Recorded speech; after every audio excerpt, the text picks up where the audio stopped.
परशुराम घाटातलं विघ्न संपता संपत नाहीये।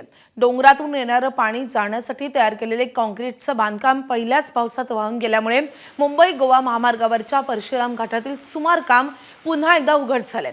या घाटातील संरक्षक भिंतीचे अथवा गॅबियन वॉल बनवण्याचं काम करण्यात प्रशासन आणि संबंधित ठेकेदाराला सातत्यानं अपयश येत असल्यामुळे परशुराम घाटाची सुरक्षा पुन्हा एकदा धोक्यात आली आहे। या मार्गावरचा प्रवास कायमचा निर्धोक करण्यासाठी गांभीर्याने विचार करण्याची गरज निर्माण झाली आहे। दरवर्षी कोट्यवधी रुपये निधी खर्च करून देखील इथली समस्या जैसे थेच असल्यामुळे राष्ट्रीय महामार्गाच्या अधिकाऱ्यांच्या कार्यपद्धतीवर स्थानिकांकडून शंका उपस्थित होती आहे। मे महिन्यात पूर्ण झालेल्या बांधकामाची पहिल्याच पावसात काय अवस्था झाली आहे याचा आढावा घेतलेला आहे आमचे प्रतिनिधी स्वप्नील घाग यांनी।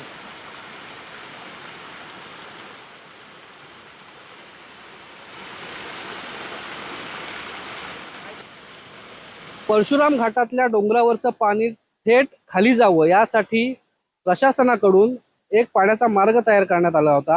हा मार्ग कॉन्क्रीटचा आहे, मात्र पहिल्याच पावसात या कॉन्क्रीटच्या मार्गाची अवस्था आपण बघा। माझ्या मागे तुम्ही पाहताय पाणी वरनं जे पाणी येते ते कुठून पडते आणि त्याच्या नंतरचा जो संपूर्ण जो भाग आहे हा भाग पाण्याच्या प्रवाहामध्ये वाहून गेल्यामुळे इथे पाण्याने मार्ग बदललेला आहे आणि ते संपूर्ण पाणी जे आहे ते मातीतून खाली जाते।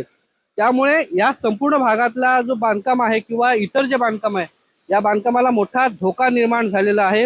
मोठ्या प्रमाणात येणारं पाणी हे मातीमध्ये झिरपलं तर हा संपूर्ण जो गॅबियन वॉलचा भराव आहे हा भराव थेट खाली पेडे गावामध्ये जाणार आहे आणि ग्रामस्थांना ह्याचं नुकसान होतंय। शेतीमध्ये ही संपूर्ण माती गेल्या वर्षी पण गेली होती आणि त्याच्यामुळे शेतीचं नुकसान झालं होतं। असं नुकसान टाळण्यासाठी सरकारकडून किंवा राष्ट्रीय महामार्ग विभागाकडून काही उपाययोजना करण्यात येणार आहेत का किंवा ठोस उपाययोजना करण्यात येणार आहेत का?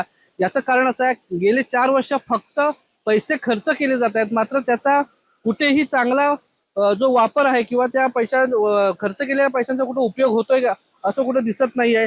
त्यामुळे राष्ट्रीय महामार्ग विभाग असेल किंवा सरकारी यंत्रणा असेल यामध्ये काय नेमकं करणार हा महत्वाचा प्रश्न आहे।